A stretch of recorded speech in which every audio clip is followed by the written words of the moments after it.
ಐತಿಹಾಸಿಕ ಲಕ್ಕುಂಡಿ ಗ್ರಾಮದಲ್ಲಿ ನಿಧಿ ಸಿಕ್ಕ ವಿಚಾರ ಇದೀಗ ಇಡೀ ರಾಜ್ಯದಲ್ಲಿ ಚರ್ಚೆಯನ್ನ ಹುಟ್ಟುಹಾಕಿದೆ. ರಾಶಿ ರಾಶಿ ಚಿನ್ನ ಸಿಕ್ಕಂತ ಬೆನ್ನಲ್ಲೇ ಉತ್ಖನನ ಚುರುಕಾಗಿದೆ. ಈ ವೇಳೆ ಪತ್ತೆಯಾಗುತ್ತಾ ಸಂಪತ್ತಿನ ಕೋಟೆ, ಶತಮಾನಗಳ ರಹಸ್ಯಕ್ಕೆ ಬೀಳುತ್ತಾ ತೆರೆ. ಹಾಗಿದ್ರೆ ಗ್ರಾಮಸ್ಥರಿಗೆ ಆತಂಕ ಯಾಕೆ? ನೀವೇ ನೋಡಿ.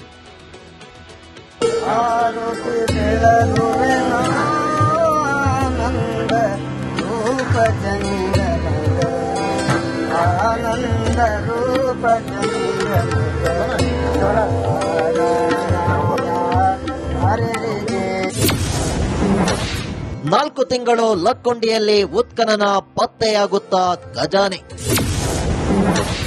ರಾಶಿ ರಾಶಿ ವಜ್ರ ಹುದುಗಿದ್ಯಾ ಬಂಗಾರದ ಕೋಟೆ. ಒಂದು ಕಡೆ ಉತ್ಖನನಕ್ಕೆ ಜಿಲ್ಲಾಧಿಕಾರಿಗಳಿಂದ ಚಾಲನೆ ನೀಡುತ್ತಿರೋ ದೃಶ್ಯ, ಇನ್ನೊಂದು ಕಡೆ ಉತ್ಖನನ ಮಾಡಲು ಅವಶ್ಯವಿರೋ ಸಲಕರಣೆಗಳಿಗೆ ಪೂಜೆ ಮಾಡ್ತಿರೋ ದೃಶ್ಯ. ಅತಿ ಸೂಕ್ಷ್ಮವಾಗಿ ಉತ್ಖನನ ಮಾಡ್ತಾ ಇರೋ ಸಿಬ್ಬಂದಿಗಳು, ಇನ್ನೊಂದೆಡೆ ಉತ್ಖನನಕ್ಕೂ ಮೊದಲೇ ಸೇರಿದ ವಾನರ ಸೈನ್ಯ. ಇವೆಲ್ಲ ದೃಶ್ಯಗಳು ಕಂಡು ಬಂದಿದ್ದು ಗದಗ ಜಿಲ್ಲೆಯ ಲಕ್ಕುಂಡಿಯಲ್ಲಿ.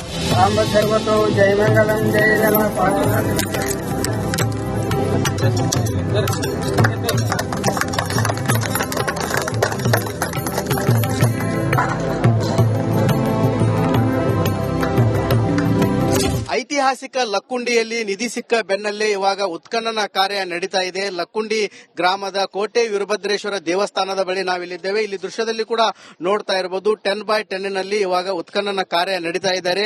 ಸುಮಾರು ಕಾರ್ಮಿಕರು ಕೂಡ ಈ ಒಂದು ಉತ್ಖನನ ಕಾರ್ಯದಲ್ಲಿ ಕೂಡ ಭಾಗಿಯಾಗಿದ್ದಾರೆ. ನಾಜೂಕಾಗಿ ತೆಗೆಯುವಂತಹ ಕೆಲಸವನ್ನು ಕೂಡ ಮಾಡಿದ್ದಾರೆ. ಇಲ್ಲಿರುವಂತಹ ಕಾರ್ಮಿಕರಿಗೆ ಈಗಾಗಲೇ ಅಧಿಕಾರಿಗಳು ಕೂಡ ಟ್ರೈನಿಂಗ್ ಮಾಡಿದ್ದಾರೆ.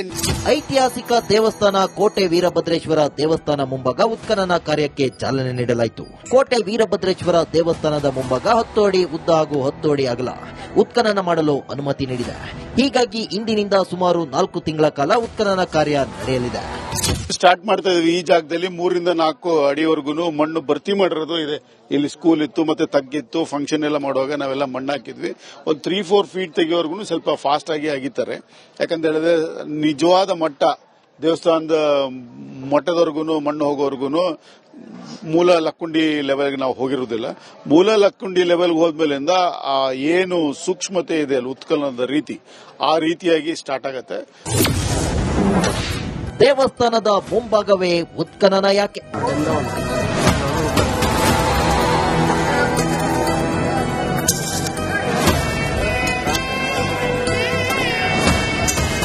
ಉತ್ಖನನಕ್ಕೆ ಯಾವುದೇ ಯಂತ್ರಗಳನ್ನ ಬಳಸುವುದಿಲ್ಲ. ಬದಲಾಗಿ ಕಾರ್ಮಿಕರಿಂದಲೇ ಉತ್ಖನನ ಕಾರ್ಯ ನಡೆಯಲಿದೆ. ಕಾರ್ಮಿಕರು ಅಗತ್ಯ ಸಲಕರಣೆಗಳನ್ನು ಬಳಸಿ ಉತ್ಖನನ ಮಾಡಲಿದ್ದಾರೆ. ಅಷ್ಟಕ್ಕೂ ಕೋಟೆ ವೀರಭದ್ರೇಶ್ವರ ದೇವಸ್ಥಾನದ ಮುಂಭಾಗ ಯಾಕೆ ಅನ್ನೋದು ಸದ್ಯದ ಪ್ರಶ್ನೆಯಾಗಿದೆ. ಲಕ್ಕುಂಡಿಯ ಗ್ರಾಮಸ್ಥರ ಪ್ರಕಾರ ಈ ಪ್ರದೇಶದಲ್ಲಿ ಟಂಕಶಾಲೆ ಇತ್ತು ಎನ್ನಲಾಗಿದೆ. ದೇವಸ್ಥಾನದಿಂದ ಸುಮಾರು 60 ರಿಂದ 70 ಮೀಟರ್ ದೂರದಲ್ಲಿ ಟಂಕಶಾಲೆ ಇತ್ತು. ಆ ಟಂಕಶಾಲೆಯಲ್ಲಿ ಬಂಗಾರದ ನಾಣ್ಯಗಳನ್ನ ಮುದ್ರಣ ಮಾಡುತ್ತಿದ್ರಂತೆ. ಹೀಗಾಗಿ ಅಪಾರ ಪ್ರಮಾಣದ ಚಿನ್ನ ಸಿಗುವ ಸಾಧ್ಯತೆ ಇದೆ. ನಾವು ಎಕ್ಸ್ಕವೇಷನ್ ಇವತ್ತಿನಿಂದ ಆರಂಭ ಮಾಡಿದ್ವಿ. ಹಾರಿಜೆಂಟಲ್ ಎಕ್ಸ್ಕವೇಷನ್ ಮಾಡ್ತೀವಿ. ತಾವು ಹೇಳ್ದಂಗೆ 1 ಅಡಿ ಹೋಗೋದು, 1 ದಿನಕ್ಕೆ 1 ಇಂಚ್ ಹೋಗೋದು, ಆ ರೀತಿ ಇಲ್ಲ ಸರ್. ನಮ್ಗೆ ಯಾವ ರೀತಿ ಅದನ್ನೆಲ್ಲದ ಆಧಾರದ ಮೇಲೆ ಅಲ್ಲಿ ಸಿಗೋ ಪ್ರಾಚ್ಯಾವಶೇಷಗಳ ಆಧಾರದ ಮೇಲೆ ನಾವು ಉತ್ಖನನ ಮಾಡ್ತಾ ಹೋಗ್ತೀವಿ. ಮಿನಿಮಮ್ 3-4 ಮಂತ್ಸ್ ಅಂತೂ ಆಗುತ್ತೆ ಸರ್ ಎಕ್ಸ್ಕವೇಷನ್. ಆಗುತ್ತೆ ಸರ್. ಹಾರಿಜೆಂಟಲ್ ಎಕ್ಸ್ಕವೇಷನ್ ಮಾಡ್ತೀವಿ. ಡೀಪ್ ಆಗಿ ಹೋಗುತ್ತೆ ಅಂದ್ರೆ ನಮಗೆ ನ್ಯಾಚುರಲ್ ಅಂದ್ರೆ ಸ್ವಾಭಾವಿಕ ಮಣ್ಣು ಸಿಗೋವರೆಗೂ ನಾವು ಉತ್ಖನನ ಮಾಡ್ತೀವಿ ಸರ್.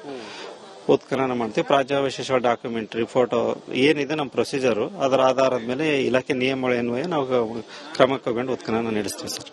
ಹಳೆಯ ನಾಣ್ಯಗಳು, ವಜ್ರ, ಹವಳ, ಮುತ್ತು ಸಿಕ್ಕ ಸಾಕ್ಷಿಗಳಿವೆ. ಇದೀಗ ಉತ್ಖನನ ಮಾಡಿದ್ರೆ ಏನೆಲ್ಲ ಸಿಗಬಹುದು ಅನ್ನೋದು ಸಾಕಷ್ಟು ಕುತೂಹಲ ಮೂಡಿಸಿದೆ.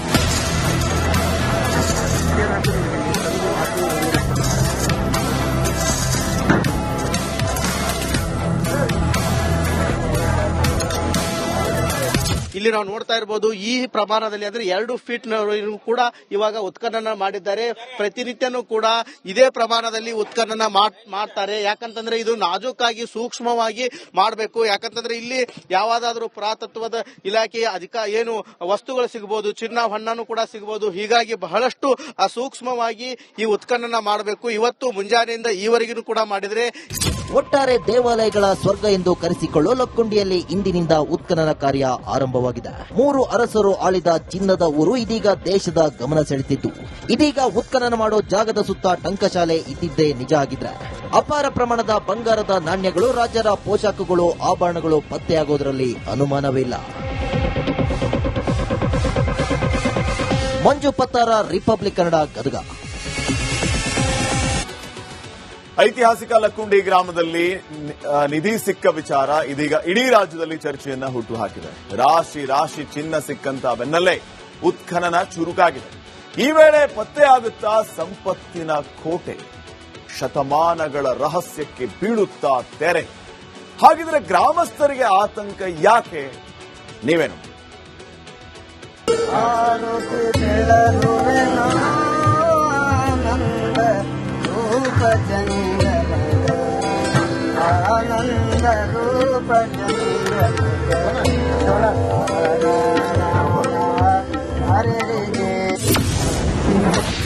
ನಾಲ್ಕು ತಿಂಗಳು ಲಕ್ಕೊಂಡಿಯಲ್ಲಿ ಉತ್ಖನನ, ಪತ್ತೆಯಾಗುತ್ತಾ ಖಜಾನೆ. ರಾಶಿ ವಜ್ರ, ಹುದುಗಿದ್ಯಾ ಬಂಗಾರದ ಕೋಟೆ. ಒಂದು ಕಡೆ ಉತ್ಖನನಕ್ಕೆ ಜಿಲ್ಲಾಧಿಕಾರಿಗಳಿಂದ ಚಾಲನೆ ನೀಡುತ್ತಿರೋ ದೃಶ್ಯ, ಇನ್ನೊಂದು ಕಡೆ ಉತ್ಖನನ ಮಾಡಲು ಅವಶ್ಯವಿರೋ ಸಲಕರಣೆಗಳಿಗೆ ಪೂಜೆ ಮಾಡ್ತಿರೋ ದೃಶ್ಯ. ಅತಿ ಸೂಕ್ಷ್ಮವಾಗಿ ಉತ್ಖನನ ಮಾಡ್ತಾ ಇರೋ ಸಿಬ್ಬಂದಿಗಳು, ಇನ್ನೊಂದೆಡೆ ಉತ್ಖನನಕ್ಕೂ ಮೊದಲೇ ಸೇರಿದ ವಾನರ ಸೈನ್ಯ. ಇವೆಲ್ಲ ದೃಶ್ಯಗಳು ಕಂಡು ಬಂದಿದ್ದು ಗದಗ ಜಿಲ್ಲೆಯ ಲಕ್ಕುಂಡಿಯಲ್ಲಿ.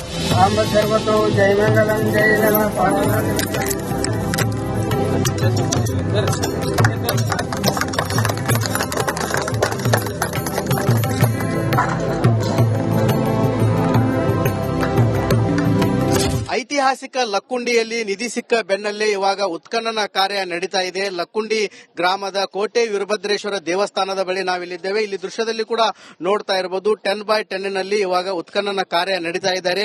ಸುಮಾರು ಕಾರ್ಮಿಕರು ಕೂಡ ಈ ಒಂದು ಉತ್ಖನನ ಕಾರ್ಯದಲ್ಲಿ ಕೂಡ ಭಾಗಿಯಾಗಿದ್ದಾರೆ. ನಾಜೂಕಾಗಿ ತೆಗೆಯುವಂತಹ ಕೆಲಸವನ್ನು ಕೂಡ ಮಾಡಿದ್ದಾರೆ. ಇಲ್ಲಿರುವಂತಹ ಕಾರ್ಮಿಕರಿಗೆ ಈಗಾಗಲೇ ಅಧಿಕಾರಿಗಳು ಕೂಡ ಟ್ರೈನಿಂಗ್ ಮಾಡಿದ್ದಾರೆ.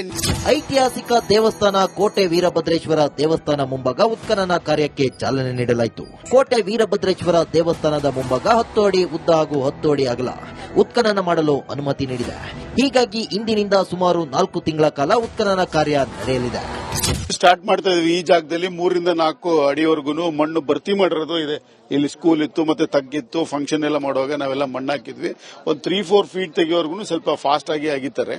ಯಾಕಂತ ಹೇಳಿದ್ರೆ ನಿಜವಾದ ಮಟ್ಟ, ದೇವಸ್ಥಾನದ ಮಟ್ಟದವರೆಗೂ ಮಣ್ಣು ಹೋಗೋವರೆಗೂ ಮೂಲ ಲಕ್ಕುಂಡಿ ಲೆವೆಲ್ಗೆ ನಾವು ಹೋಗಿರುವುದಿಲ್ಲ.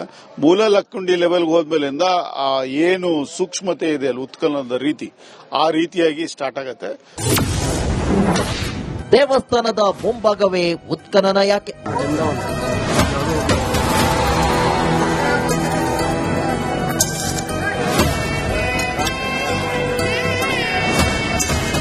ಉತ್ಖನನಕ್ಕೆ ಯಾವುದೇ ಯಂತ್ರಗಳನ್ನ ಬಳಸುವುದಿಲ್ಲ. ಬದಲಾಗಿ ಕಾರ್ಮಿಕರಿಂದಲೇ ಉತ್ಖನನ ಕಾರ್ಯ ನಡೆಯಲಿದೆ. ಕಾರ್ಮಿಕರು ಅಗತ್ಯ ಸಲಕರಣೆಗಳನ್ನ ಬಳಸಿ ಉತ್ಖನನ ಮಾಡಲಿದ್ದಾರೆ. ಅಷ್ಟಕ್ಕೂ ಕೋಟೆ ವೀರಭದ್ರೇಶ್ವರ ದೇವಸ್ಥಾನದ ಮುಂಭಾಗ ಯಾಕೆ ಅನ್ನೋದು ಸದ್ಯದ ಪ್ರಶ್ನೆಯಾಗಿದೆ. ಲಕ್ಕುಂಡಿಯ ಗ್ರಾಮಸ್ಥರ ಪ್ರಕಾರ ಈ ಪ್ರದೇಶದಲ್ಲಿ ಟಂಕಶಾಲೆ ಇತ್ತು ಎನ್ನಲಾಗಿದೆ. ದೇವಸ್ಥಾನದಿಂದ ಸುಮಾರು 60 ರಿಂದ 70 ಮೀಟರ್ ದೂರದಲ್ಲಿ ಟಂಕಶಾಲೆ ಇತ್ತು. ಆ ಟಂಕಶಾಲೆಯಲ್ಲಿ ಬಂಗಾರದ ನಾಣ್ಯಗಳನ್ನ ಮುದ್ರಣ ಮಾಡುತ್ತಿದ್ರಂತೆ. ಹೀಗಾಗಿ ಅಪಾರ ಪ್ರಮಾಣದ ಚಿನ್ನ ಸಿಗುವ ಸಾಧ್ಯತೆ ಇದೆ. ನಾವು ಎಕ್ಸ್ಕವೇಷನ್ ಇವತ್ತಿನಿಂದ ಆರಂಭ ಮಾಡಿದ್ವಿ. ಹಾರಿಜೆಂಟಲ್ ಎಕ್ಸ್ಕವೇಷನ್ ಮಾಡ್ತೀವಿ. ತಾವು ಹೇಳ್ದಂಗೆ 1 ಅಡಿ ಹೋಗೋದು, 1 ದಿನಕ್ಕೆ 1 ಇಂಚ್ ಹೋಗೋದು, ಆ ರೀತಿ ಇಲ್ಲ ಸರ್. ನಮ್ಗೆ ಯಾವ ರೀತಿ ಅದನ್ನೆಲ್ಲದ ಆಧಾರದ ಮೇಲೆ ಅಲ್ಲಿ ಸಿಗೋ ಪ್ರಾಚ್ಯವಶೇಷಗಳ ಆಧಾರದ ಮೇಲೆ ನಾವು ಉತ್ಖನನ ಮಾಡ್ತಾ ಹೋಗ್ತೀವಿ. ಮಿನಿಮಮ್ 3-4 ಮಂತ್ಸ್ ಅಂತೂ ಆಗುತ್ತೆ ಸರ್ ಎಕ್ಸ್ಕವೇಷನ್ ಆಗುತ್ತೆ ಸರ್. ಹಾರಿಜೆಂಟಲ್ ಎಕ್ಸ್ಕವೇಷನ್ ಮಾಡ್ತೀವಿ. ಡೀಪ್ ಆಗಿ ಹೋಗುತ್ತೆ ಅಂದ್ರೆ ನಮಗೆ ನ್ಯಾಚುರಲ್ ಅಂದ್ರೆ ಸ್ವಾಭಾವಿಕ ಮಣ್ಣು ಸಿಗೋವರೆಗೂ ನಾವು ಉತ್ಖನನ ಮಾಡ್ತೀವಿ ಸರ್. ಉತ್ಖನನ ಮಾಡ್ತೀವಿ. ಪ್ರಾಚ್ಯವಶೇಷ, ಡಾಕ್ಯುಮೆಂಟ್ರಿ, ಫೋಟೋ ಏನಿದೆ ನಮ್ಮ ಪ್ರೊಸೀಜರ್, ಅದರ ಆಧಾರದ ಮೇಲೆ ಇಲಾಖೆ ನಿಯಮಗಳೇನ್ವೇ ನಾವು ಕ್ರಮ ಕೈಗೊಂಡು ಉತ್ಖನನ ನಡೆಸ್ತೀವಿ ಸರ್. ಹಳೆಯ ನಾಣ್ಯಗಳು, ವಜ್ರ, ಹವಳ, ಮುತ್ತು ಸಿಕ್ಕ ಸಾಕ್ಷಿಗಳಿವೆ. ಇದೀಗ ಉತ್ಖನನ ಮಾಡಿದ್ರೆ ಏನೆಲ್ಲ ಸಿಗ್ಬಹುದು ಅನ್ನೋದು ಸಾಕಷ್ಟು ಕುತೂಹಲ ಮೂಡಿಸಿದೆ.